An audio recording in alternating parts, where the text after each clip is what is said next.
जय भवानी मित्रों, मैं जितेंद्र सकलानी स्वागत करता हूं आप सभी का अपने YouTube चैनल पर दुर्गा भवानी ज्योतिष केंद्र के माध्यम से।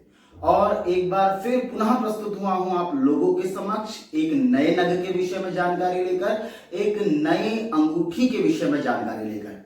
जी हाँ मित्रों, आज मैं किसी पत्थर के वस्तु विशेष की विशेषताएं नहीं बताने वाला हूं, अपितु मैं आज आपको एक अंगूठी के विषय में जानकारी देने वाला हूं, जिसे जन सामान्य, कुछ लोग फैशन में तो कुछ लोग ग्रहों के आधार पर आधारित होकर उसे पहन रहे हैं, जिसे आप कछुआ अंगूठी के नाम से जानते हैं। जी हाँ मित्रों, आज हम जानेंगे इस कछुआ अंगूठी की विशेषताएं।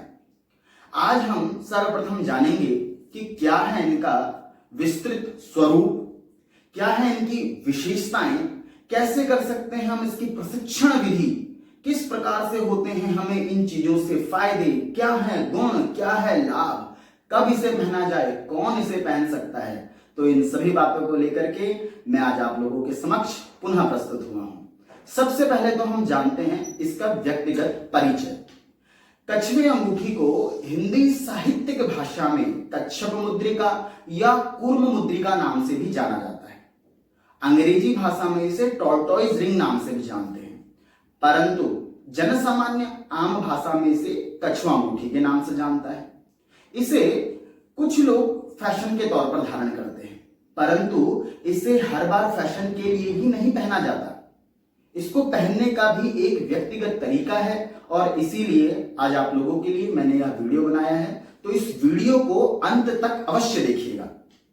अब बात करते हैं इनकी प्रशिक्षण विधि की। देखिए मित्रों, कच्छप अंगूठी के पीछे एक विशेष महत्व जुड़ा है।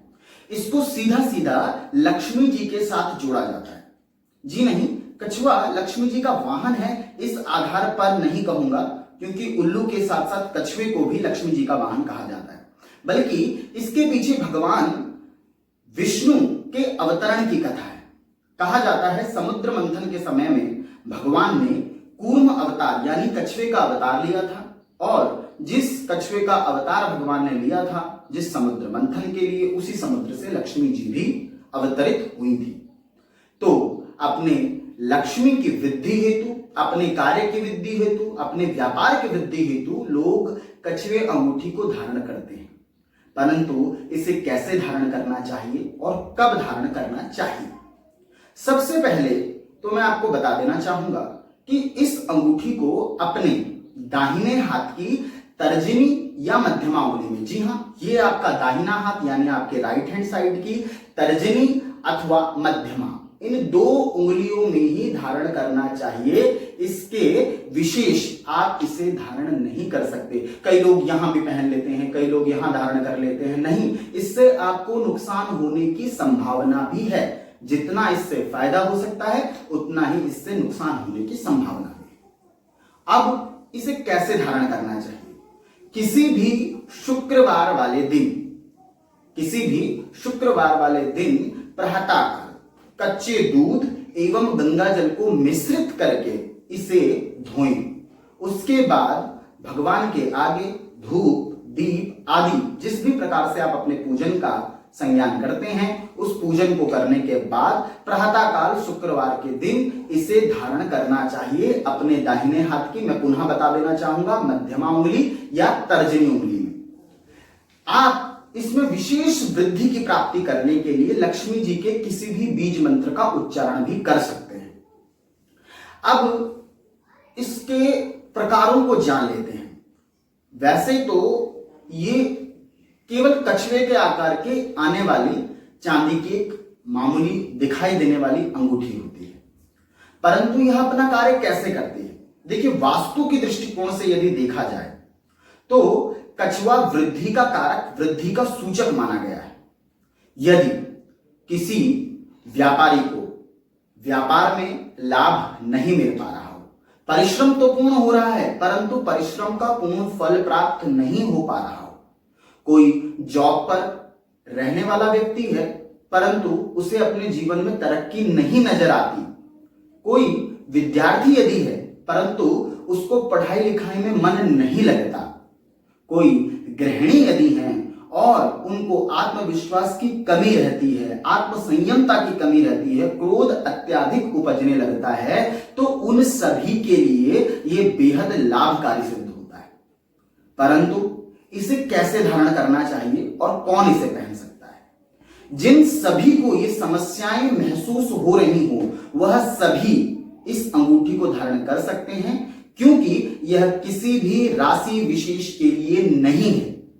आप कोई भी व्यक्ति किसी भी राशि विशेष का क्यों ना हो इसे धारण कर सकते हैं, परंतु धारण करते समय ध्यान रखें, कच्छप का मुंह व्यक्ति के मुखारबिंद की तरफ अर्थात ऊपर की ओर बढ़ता हुआ ही होना चाहिए, वृद्धियात्मक।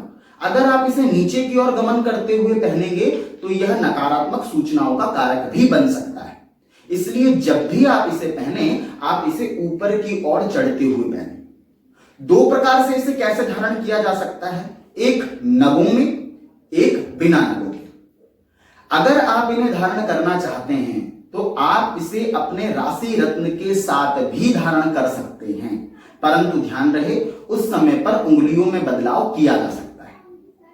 या समस्त नवग्रहों के साथ, जैसे कि आप यहां देख सकते हैं। तो जैसा यहां इस वीडियो के माध्यम से मैं आपको एक बार दिखा देना चाहूंगा, ये है नवग्रह की अंगूठी। आशा करता हूं आप लोगों को दिखाई दे रही होगी, आप इसे देख सकते हैं इस वीडियो के माध्यम से। ये कच्छप का एक आकार दिया गया है इस अंगूठी को, पूर्ण तरीके से आप देख लीजिए।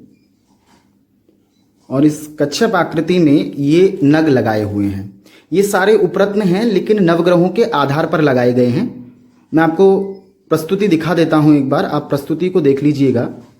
ये मध्य में माणिक्य नामक रत्न लगाया गया है। मैं पहले ही बता देना चाहूंगा, शायद इसमें उपरत्न लगे हुए हों, परंतु जो ओरिजिनल नग हैं मैं उनका ही नाम आपके सामने प्रस्तुत कर रहा हूं। तो ये माणिक्य के आधार पर लगाया गया है, ये चंद्रमा के मोती के आधार पर लगाया गया है, ये मंगल के मूंगा के आधार पर लगाया गया है, ये पन्ना के आधार पर बुध के लिए लगाया गया है, ये पुखराज बृहस्पति के आधार पर लगाया गया है, ये हीरे के आधार पर लगाया गया है शुक्र के लिए, ये नीलम के आधार पर शनि के लिए लगाया गया है। यहाँ आप देख सकते हैं लहसुनिया ये केतु के लिए लगाया गया है, एवं गोमेद जो कि राहु के लिए लगाया गया है। आप चाहें तो समस्त नवग्रहों के आधार पर इसे धारण कर सकते हैं।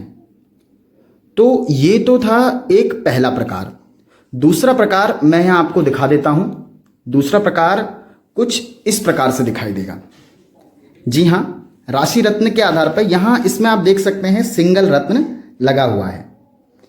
ये कोई भी रत्न आप इसमें लगा सकते हैं अपने राशि के अनुरूप और इसे धारण कर सकते हैं, लेकिन यहां बात ध्यान देने की यह होगी कि तब उस रत्न के आधार पर आपके हाथ की अंगूठी की विशेषताओं को ध्यान में रखते हुए उंगलियों में बदलाव किया जा सकता है। और तीसरा प्रकार सामान्य बिल्कुल ऐसा ही होगा, बस उसमें यहाँ नग के आधार पर नग नहीं लगा हुआ होगा। ये बिल्कुल प्लेन एवं चपटा हो सकता है। ये इसका प्रकार है। तो जिस प्रकार से आपने देखा समस्त नवग्रहों के साथ यहाँ आपको इस वीडियो के माध्यम से दिखाया गया कि किस प्रकार से आप इसे धारण कर सकते हैं। या तीसरा भी एक बहुरूपी प्रकार है जिसमें कि आप इसे कैसे भी धारण कर सकते हैं। इसमें कोई नग न लगा हुआ हो, ये केवल चांदी की ही धातु में बनी हुई है। यहां मित्रों एक बात और ध्यान देने की है कि चांदी की धातु के अलावा चाहे आप सक्षम ही क्यों ना हो, आप इसे किसी और धातु में नहीं बना सकते, वरना यह अपना कार्य नहीं करेगा।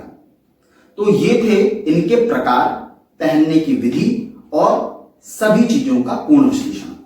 आशा करूंगा कि आपको मेरा ये वीडियो पसंद आया होगा।